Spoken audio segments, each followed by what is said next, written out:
This video is made possible by CuriosityStream and TeamSeas. Let's all help remove 30 million pounds of trash from the ocean by visiting teamseas.org down in the link below. If you live outside of the Iberian Peninsula, then Portugal is probably a country that you probably don't think about very often. Located across a small sliver on the outer edges of the European continent, Portugal is only the world's 109th largest country as measured by land, and with a population of only a tad more than 10 million, she is only the 89th most populous. But once upon a time, Portugal was far more important and menacing. At the apex of her global power, the Portuguese Empire once spanned across the globe from South America to Asia. She dominated the entirety of the Indian Ocean, monopolized the world's most lucrative trade, and her territory on land across 4 continents was collectively larger than even the Roman Empire was at its zenith under the Emperor Trajan.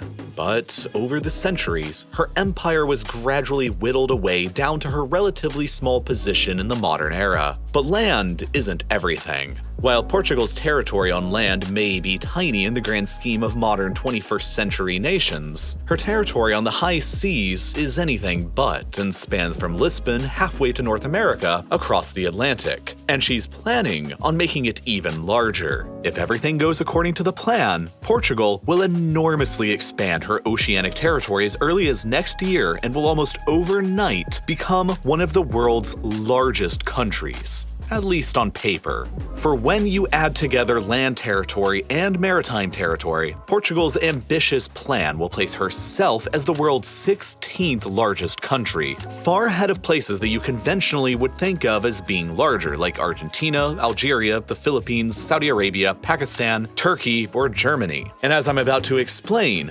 Portugal is one of history's strangest and most unique countries. And her plan to return back to the world stage with a bang is one of the most strange and unique projects being undertaken in the 21st century. More than 600 years ago, the Portuguese became the first of many European nations to expand beyond the European continent by conquering and settling a colony on another. Ceuta in North Africa. Seized from the Moors in 1415, the Portuguese began the imperial age of European colonialism, and unbeknownst to anyone, especially them at the time, they would also be destined to become the final ones who would end it nearly 6 centuries later. In between that time, the Portuguese Empire rapidly expanded across the globe as her explorers, merchants, and soldiers sought new lands to discover, trade with, exploit, and conquer, and new peoples to spread their faith to. Portugal evolved into the world's very first global maritime and commercial empire, and for centuries was one of the world's most formidable great powers. They divided the entire planet in half with Spain, and through a series of strategic bases and colonies at various choke points came to dominate the entire Indian Ocean and monopolized the lucrative spice trade which flowed across it. By the later half of the 16th century, the Portuguese Empire had naval outposts that spanned from Lisbon to Nagasaki, and by the beginning of the 19th century, the empire spanned from Brazil to Africa to India to the Indies and to China. But a series of ever-increasingly bad misfortunes would gradually lead to the unraveling of the entire thing. In 1755, a massive earthquake totally destroyed the Portuguese capital of Lisbon, severely disrupting her colonial ambitions. Then, in 1807, Napoleon's French Empire invaded and occupied Portugal, which even further disrupted her colonial ambitions and prompted the Portuguese royal family to flee Lisbon for Rio de Janeiro in their colony of Brazil. After Napoleon was defeated and Portugal liberated, the royal family remained in Brazil and established Rio de Janeiro as the new capital of the entire Portuguese Empire, which interestingly marked the only time in history that a European power was directly ruled from one of its own colonies. But it didn't last for very long. Just 6 years later, in 1821, a liberal revolution back in European Portugal prompted the king to finally leave Brazil for home. And then his son, who had remained behind in Brazil, decided to seize the opportunity and declared Brazil's independence and became the newly crowned Emperor of Brazil. Portugal and their king recognized Brazil's independence ruled by the king's son shortly afterward in 1825, but the loss of her largest and most valuable colony was a significant political and financial blow that she wouldn't ever truly recover from. Following the loss, Portugal decided to spend the rest of the 19th century refocusing her empire away from the Americas and back towards the continent where the empire had first expanded into, Africa. Her primary colonies there were located along the coasts on opposite ends of the continent in present-day Angola and Mozambique. And after the loss of Brazil, her primary goal became expanding her territory across the African interior between them in order to create a contiguous Portuguese colony from west to east. However, this imperial ambition directly conflicted with the British Empire's very similar plan of establishing their own contiguous stretch of British colonies from the south in Cape Town up to the north in Cairo. And so, the British gave Portugal an ultimatum: either cease their colonial ambitions in the center of Africa or face the consequences. Portugal chose to quit, but retained the colonies in Angola and Mozambique along the coasts. By the early 20th century, Portugal still maintained a vast empire across Africa and Asia, but then in the 1930s, something rather interesting happened. The wave of authoritarianism that swept across Europe after the First World War reached Portugal as well, which gradually evolved into a right-wing dictatorship led by this man, Antonio de Oliveira Salazar. Portugal remained neutral through the Second World War, and in the conflict's aftermath, the decolonization movement rapidly gained momentum across the European empires who still largely dominated Africa and Asia. But notably, Portugal strongly resisted. Salazar and the dictatorship ruling the country began to stop referring to Portugal as an empire, but as a so-called pluricontinental nation with many overseas provinces. Whereas the other European empires by and large referred to their colonial possessions as what they were, colonies, the Portuguese began insisting that all of their overseas territories like Angola, Mozambique, Goa in India, and Macau in China were full-on legitimate provinces and parts of Portugal itself, while all the people who lived in them were actual Portuguese, and that the Portuguese nation spanned many continents and many peoples. Throughout this period, Portugal created several maps that were intended to showcase how massive a country they truly were, like this one that showed how European Portugal could fit 10 times inside of Angola, or this one that shows how, when combined, the many overseas provinces of the Portuguese nation spanned almost the entirety of Europe. But despite what the Portuguese government at the time was saying, these places were, by and large, very much treated as colonies rather than provinces. For example, despite being labeled as a full province of Portugal, with the government insisting that everybody who lived inside were actual citizens, less than 1% of the Black African population of Mozambique ever became full official citizens of Portugal, and the territory was heavily segregated along racial lines. As more and more European empires began granting their colonies independence, Salazar and the Portuguese regime were determined to hold on to all of theirs at all costs, and decades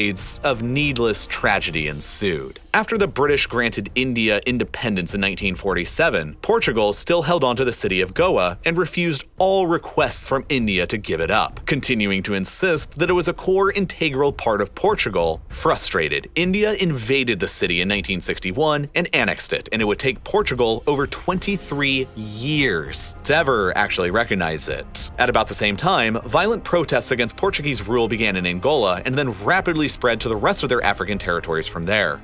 Across the 1960s, nearly every European power withdrew from most of their colonies on the continent, but Portugal fought a devastating 13-year-long guerrilla war to maintain all of theirs. They introduced a draft that conscripted all men in the country to serve for 4 years in the armed forces, and nearly every conscript recruited this way went to Africa to fight. An entire generation of Portuguese men were shipped off to war, while thousands more of them fled the country in order to avoid it. By the early 1970s, Portugal was fully and singularly focused on fighting the war to preserve their empire, and they were spending a full 40% of their annual budget fighting it. The relatively small Portuguese military was hopelessly overextended across 3 different theaters of war in Africa, and they were becoming increasingly isolated over their hardline colonial stance. It was one of the few rare Cold War-era conflicts where both the United States and the Soviet Union took the same side, the rebels, whereas Portugal really only maintained support from the apartheid states of South Africa and Rhodesia and Francoist Spain, who all themselves were pretty much also international pariahs of the time. By 1974, with the war still raging after 13 years, nearly 20% of Portugal's entire male population had been mobilized to fight in the conflict. And after thousands of casualties with no end anywhere in sight, the population had become weary of war. That same year, a leftist faction of army officers overthrew the 43-year-long dictatorship and declared an immediate end to the war, along with a new commitment to decolonize. Shortly afterwards, by 1975, all of Portugal's African colonies and East Timor in Asia had finally declared their independence. Portugal had been the first European nation to establish a colony in Africa all the way back in 1415,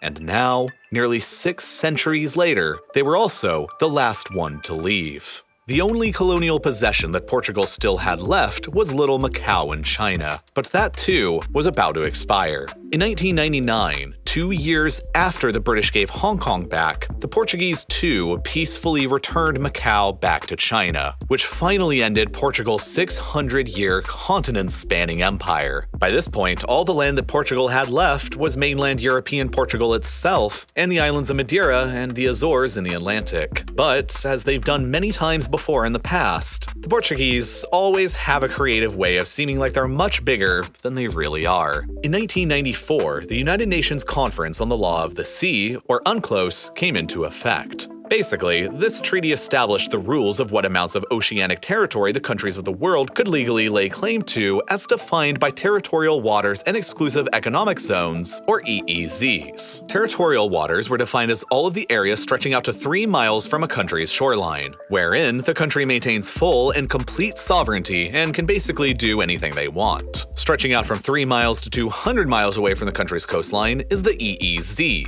wherein the country maintains no sovereignty on the ocean's surface, but practically maintains full sovereignty beneath the ocean's surface, which effectively means that they can't prevent anybody from traveling across above, but they do maintain the exclusive rights to harvest all of the resources inside of the ocean like fish, oil, gas, minerals, treasure, and whatever else you can think of. This is the biggest reason why countries all across the world today fight so hard to maintain their tiny islands across the world. Because it's not really the islands themselves that are important. It's the 200 miles of ocean that surround the islands that might contain truly valuable resources that's actually important. That is partially why Argentina and the United Kingdom fought an entire war over the Falklands. It's why France maintains the world's largest oceanic empire across the planet, and it's why China claims such a seemingly unreasonable amount of islands and ocean in the South China Sea. This is all very important for Portugal because, under these rules, Portugal currently maintains the world's 20th largest EEZ. They have the 200 miles stretching out from mainland Portugal itself, the 200 miles surrounding Madeira, and the 200 miles surrounding the various islands of the Azores archipelago. For a country that's only the 109th largest by land, maintaining the 20th largest EEZ with exclusive access to all of the potential resources inside is a pretty big deal. But Portugal is planning on punching even further above their weight very soon. You see, the UNCLOS Treaty also provides the ability to theoretically extend a country's maritime territory even further into a third category beyond the EEZ called the Extended Continental Shelf. The continental shelf is the shallow part of the ocean from which dry land rises above, and countries can technically claim the part of this shelf that extends between 200 and 350 miles from beyond their coastline, or in other words, 150 miles further beyond their already existing EEZ. Within this zone, the country has no sovereignty above or within the sea, but maintains full sovereignty on the sea's floor and beneath it. What this all effectively means is that they can't enforce any rules on people passing above or beneath the waves, and they can't prevent anybody from coming in and fishing, but they do possess the exclusive rights to mine and drill for oil and gas and other resources that may exist on or beneath the sea's floor.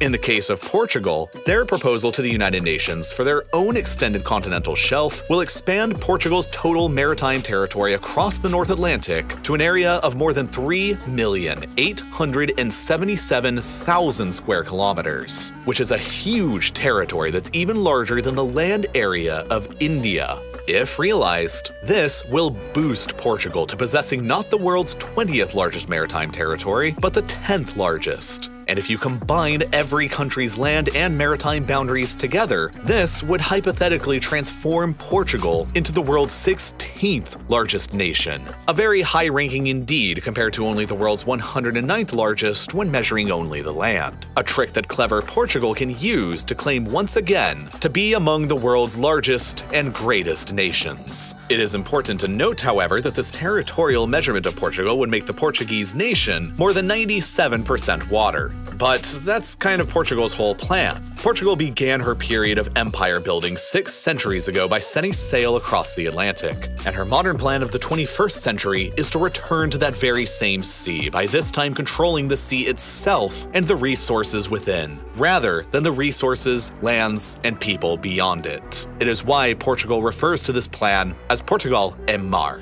or Portugal is the sea. The new Portuguese empire of the 21st century.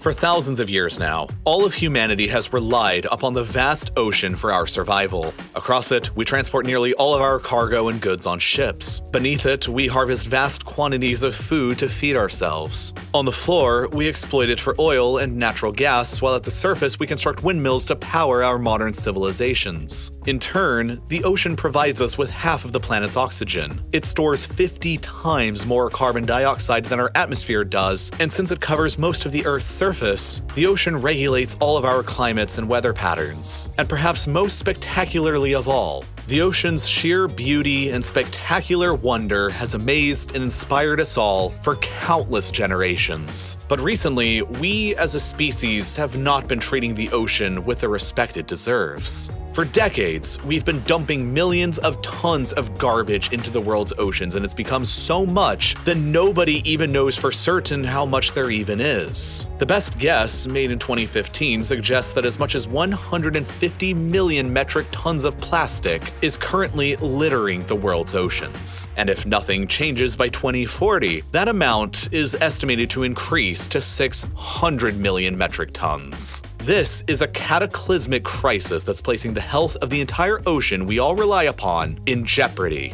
But there's something we can all do right now to help. Normally, this video would have been sponsored by CuriosityStream, but they've graciously donated this video sponsor slot to Team Seas instead to help save our ocean. Team Seas has one simple goal: to raise $30 million by New Year's Day on January 1st, 2022, in order to remove 30 million pounds of trash from our oceans, rivers, and beaches. When you go to visit teamseas.org using the link that's down in the description, every $1 you donate translates directly into 1 pound of trash that will be removed from the ocean. 100% of the money that's being raised by this is going directly to Team Seas' nonprofit partners, the Ocean Cleanup and Ocean Conservancy. I won't be seeing any of it, and neither will any of the other creators who are running this mission. It literally all goes to clean up the trash in our oceans, and I'm proud to announce that I'm personally donating $5,000 myself to remove 5,000 pounds of this trash. So, if you'd like to join me and help reach our goal to remove 30 million total pounds of garbage from the world's oceans, head over to teamseas.org right now by clicking the button that's on your screen, and for every dollar you donate, you'll help remove 1 pound of garbage. Thank you so much for watching, and I'm excited to see what we can all do together on this.